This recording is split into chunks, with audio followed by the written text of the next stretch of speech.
welcome to Psychic Holistic Spotlight. I'm your host, Josie Way, and co-hosting with me tonight is Kathy Medeiros, Ken Demers. And our guest has come a little way towards the Cape, and her name is Michelle Kundzicz, and she does Reiki, and she's a medium. And we hoped to talk about mediumship with younger people that you do, and all the options that you can give for people to speak to you, like how to contact you, and talking over Skype or FaceTime. Mm-hmm. And first tell us, please. Oh, I'm getting this from them. If you would, it's their language. How did you get started and interested in this? You know, for as long as I can remember, even as a young girl, I had that knowing that there's something more, there's something else, that curiosity. So as young as 15, 16, I started going and getting my cards read. And I wanted to know and I wanted to know. And each time I would go, the reader would say, oh, well, you do this. I'm like, yeah, no, you're crackers. Just tell me what I want to know. What's that stuff say? And so over the years, the message just continued and continued. And the knowing and that kind of sixth sense we all talk about got a little bit stronger. And then my mid-30s, a girlfriend had said, oh, I'm going to go take this tarot card reading intensive class. Want to come? Uh-oh. And I thought, well, I've never even looked at a set of cards, so sure. What have I got to lose? And so I went along, and part of the class was the teacher flipped over a card and said, could you tell us what you sense or pick up? And in that moment, it was just this easy, very simple flow. And my girlfriend sitting next to me going, where is that coming from? I said, I don't know, it's just there. And so the teacher said to me, well, this is what you do, correct? I said, no, this is not what I do, I'm a cook. She goes, no, this is what you do. It's what you came to do. And so I took that little tidbit and got my own cards and started to play, and for many years read privately, just for friends and family. There's a lot of reasons for that. A lot of us who first open up are very intimidated by the labels and the expectations and the judgment. And so for a lot of years, I was very careful to stay off the radar. Friends would come and I would read for them, and I'd say, if you tell my family I do this, I won't read for you anymore. Because we had, it just wasn't something that was discussed in family. In that point in time, it wasn't open like it is now, which is so exciting. And so along the way, I, continued to do what I call my earth jobs. And one thing led to another, and I ended up unemployed. And I'd gone to an event, and still keeping this in the back of my mind, I sat down with a reader, and I said, anything on the job front? She looked at me, she goes, what is wrong with you? I said, I'm sorry, excuse me? She goes, they're not going to let you go back to doing that 9-to-5 stuff. You agreed to come do this work in this lifetime, so get on board. I said, well, there's a little poke in the eye. I said, okay, well, my way isn't working, so okay, here we go. And from that point on, I really listened to what I was guided to, take classes in and courses in and study and open up to, and really learn to open up and build the channel and trust it, which is the hardest part. Yeah. Now, you were basically a tarot reader, and then you switched into mediumship, and that's what you're talking about now? So what happened as I used the cards, those ended up being really just a gateway for me to open up to my gift of mediumship. And because, as humans, we're very tactile, we like to have things we can touch and see. Yep. And so I found that by just flipping the cards, even though I was already getting the information, it gave me a little bit of a buffer to not have to use the word medium. It's a tool. Yeah, it's a tool of the trade. And so I found that along the way, although I don't always need them, it is very helpful for people when I read for them to have something that they can look at and to touch and to connect to.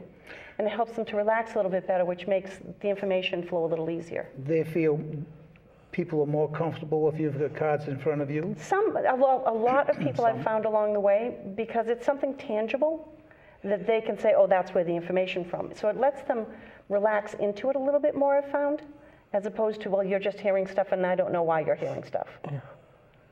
Okay.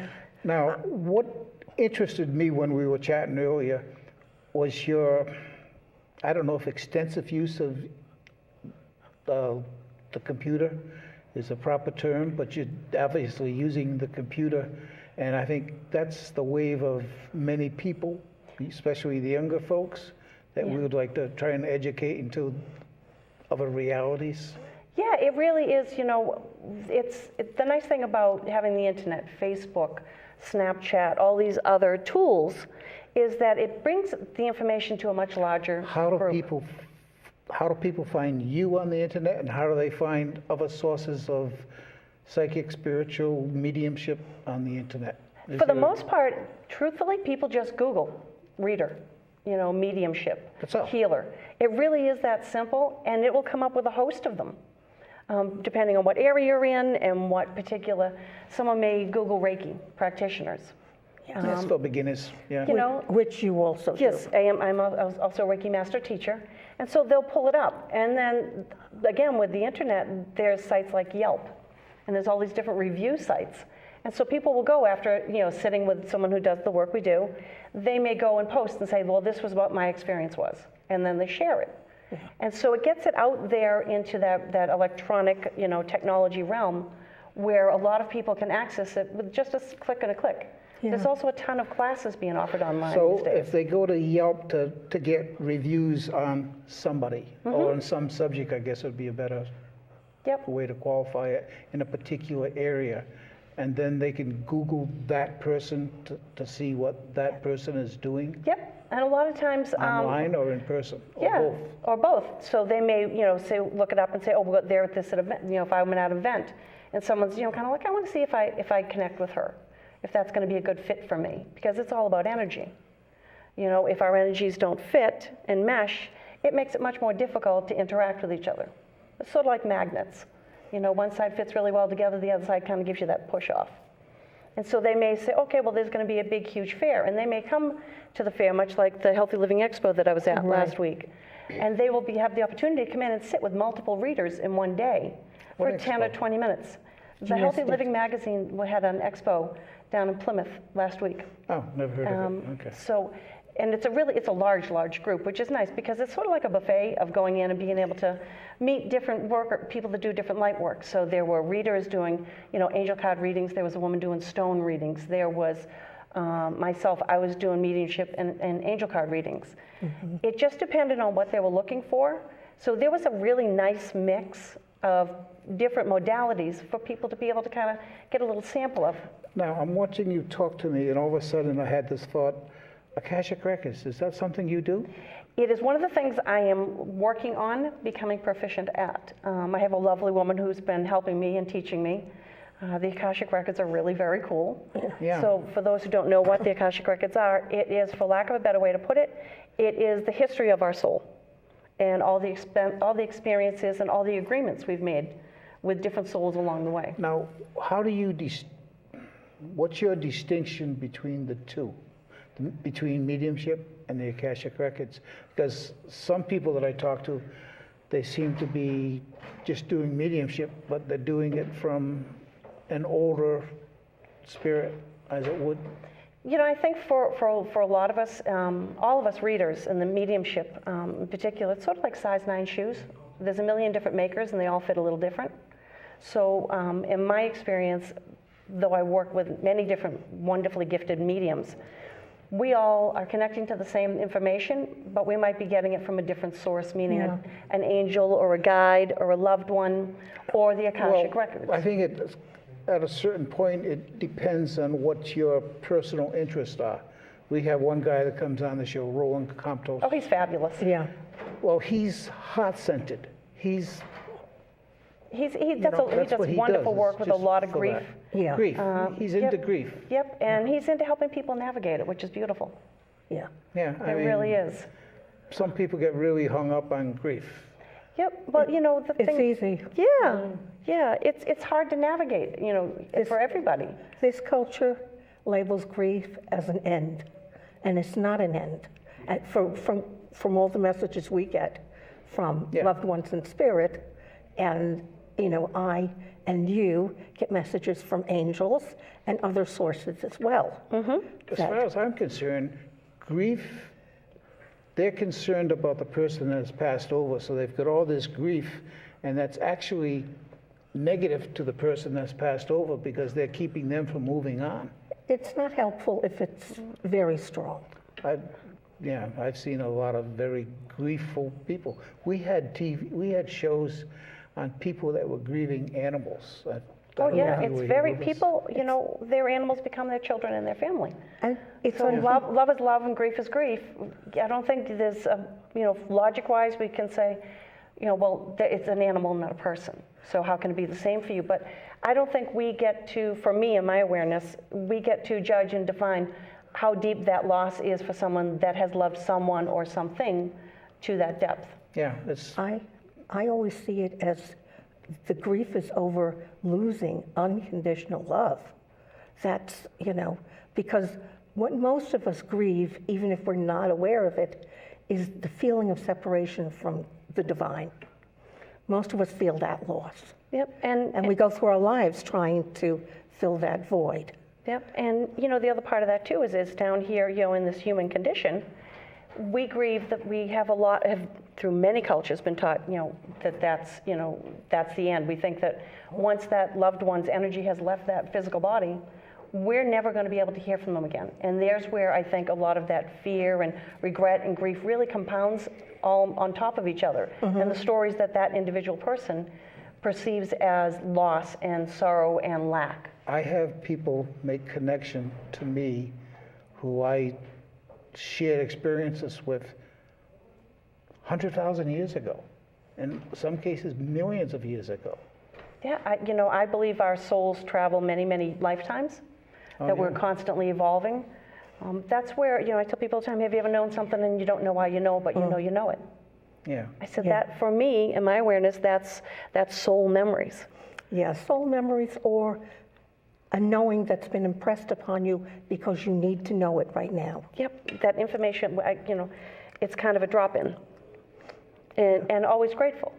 That's the whole thing. If we allow ourselves to receive the guidance, it's always there. Yeah, just ask. And You have to ask. if you want to go further, we already know the answers to all questions, but we need spirit to help us find it. Because You need what? we need spirit to help us find it, whether it be angels or guides or God, the divine, Okay. to find the answers. Yeah. Now, do you find, though, in your mediumship that a lot of times, though, for the person that you're waiting for, do they realize that there's a change and that the soul does live on still, even though the body passes away? I think from my experience, that's been one of the things that's so rewarding and makes my heart so happy is I get to be, and those of us who do mediumship, who bring messages from loved ones in spirit, we can bring them information that helps to validate for them that the connection is not gone. And it's, my hope always that it brings a little bit of peace and helps them in that grieving process where they can let go of the story of, I'm never going to be able to see them again. I'm never going to be able to talk to them again. I'm cut off and disconnected from them. They're lost. They're not lost. They're simply in a different condition. And so that, for me, helps them to grow a little bit, I think. Yeah. They're in a spirit body. They are. This is kind of a car, and when we get out of it, we're still us. Yeah. I like that analogy. That's a good one. I saw something, I'm sorry, about the metamorphosis of a butterfly, the caterpillar to the butterfly, and I've never seen the whole process, but it's like what happens with the soul. Their cocoon comes from within, underneath their skin. They split apart, and the cocoon is there, and the last thing that the caterpillar does is he puts his head through, and literally his face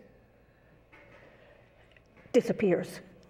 That's And very cool. It's the soul itself goes through, and it has enormous a transition.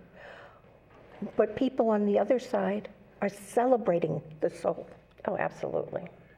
Well, what's interesting about butterflies, like the mammoth, they'll spend 2 or 3 lifetimes in the course of a migration from Mexico to here to back again.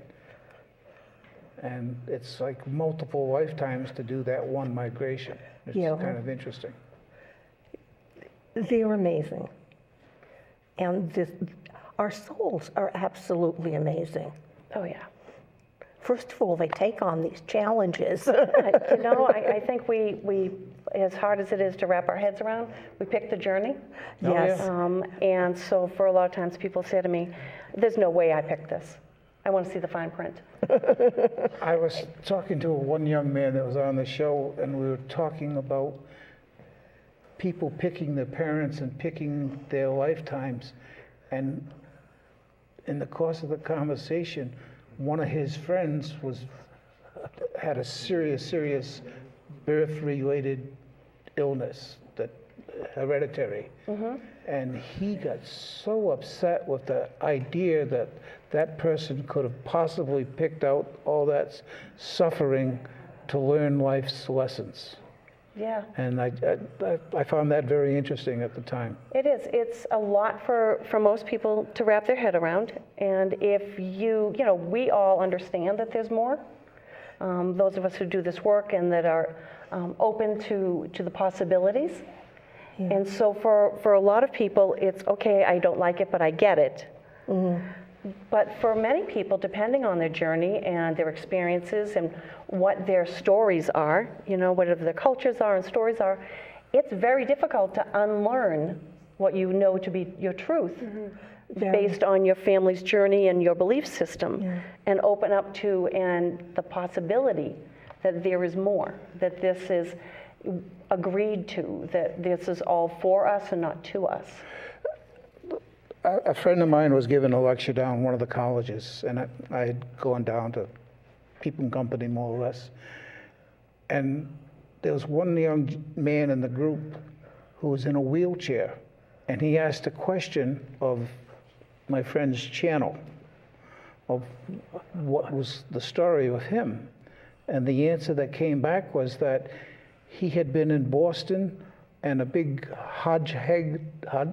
the big barrels of molasses had rolled over him and crushed the bottom of his body, and he came back as somebody that didn't have the use of his legs. And I thought it was That's that's cool. You know.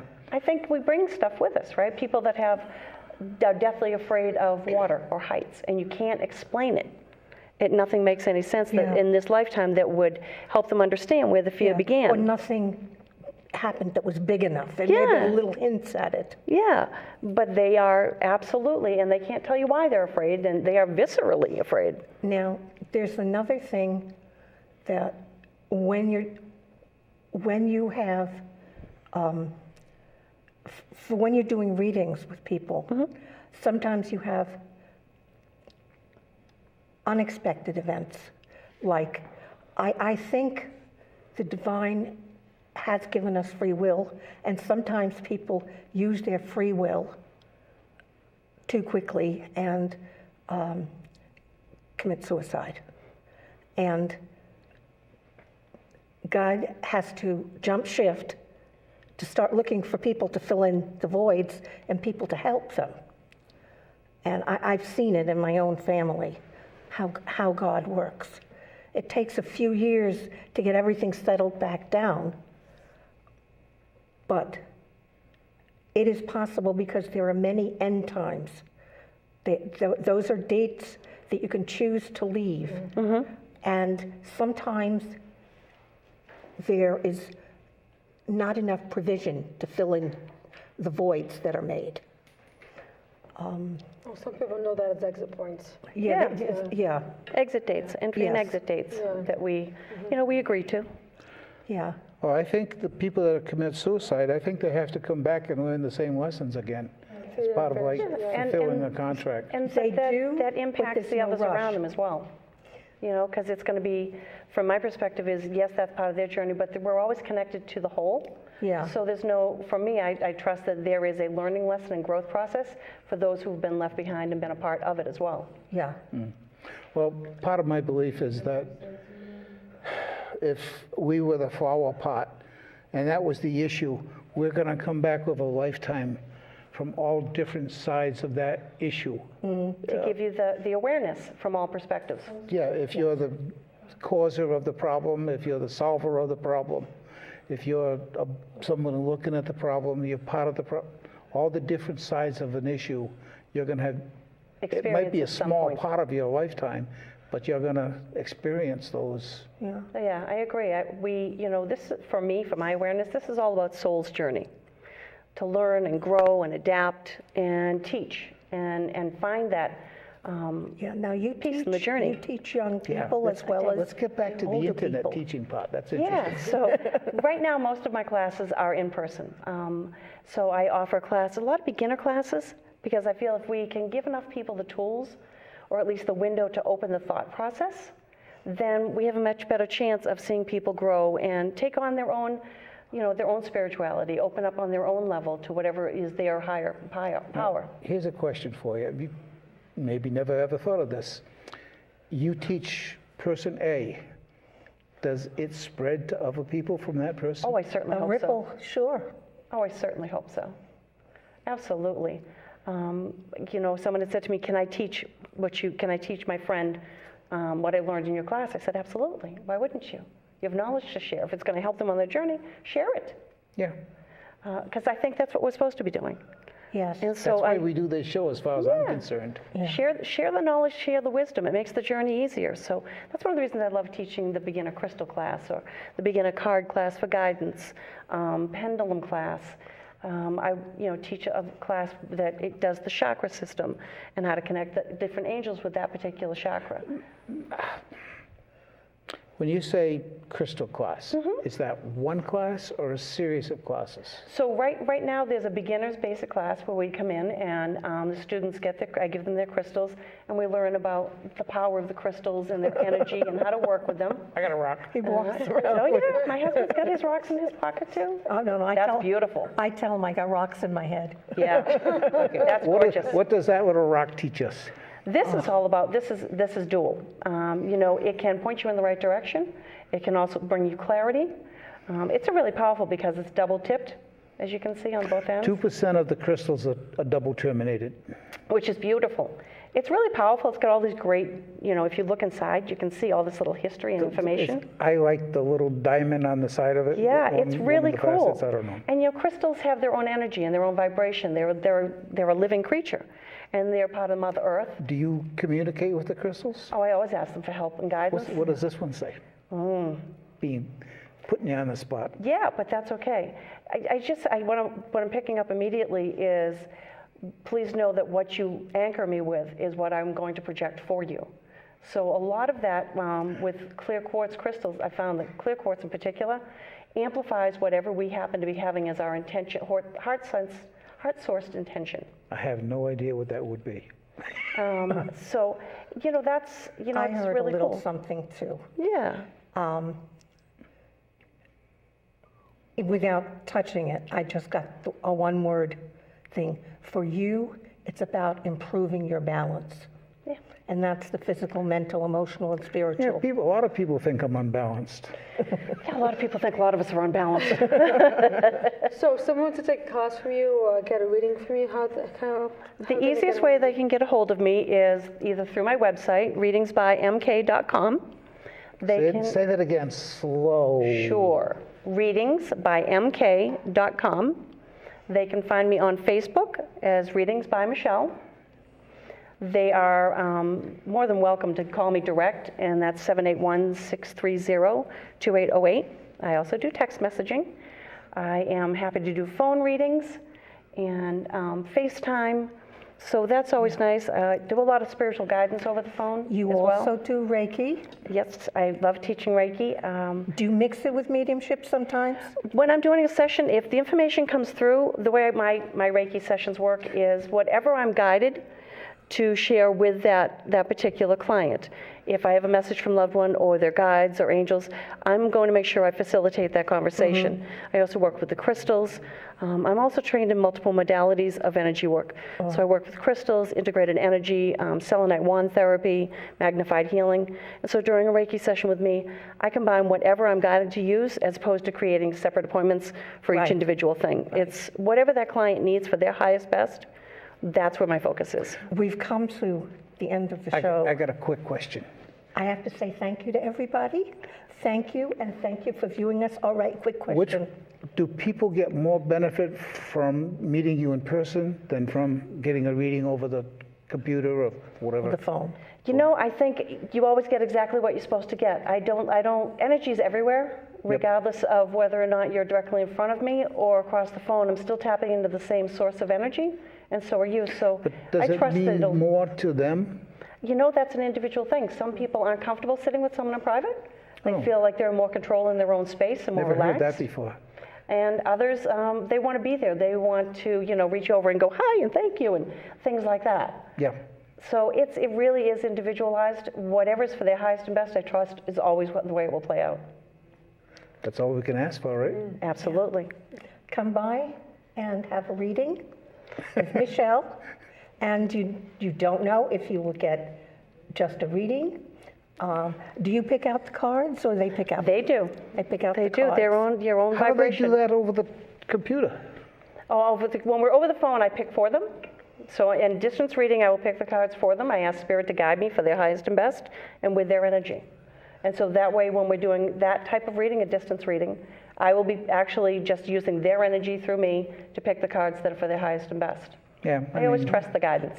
And I have some oral card decks on a computer, and you'd be surprised how accurate they are. You can get a reading just from hitting a button. Yep. And you choose the cards and hit a button, and in communicating, you get the message that's most appropriate for you. One way or another.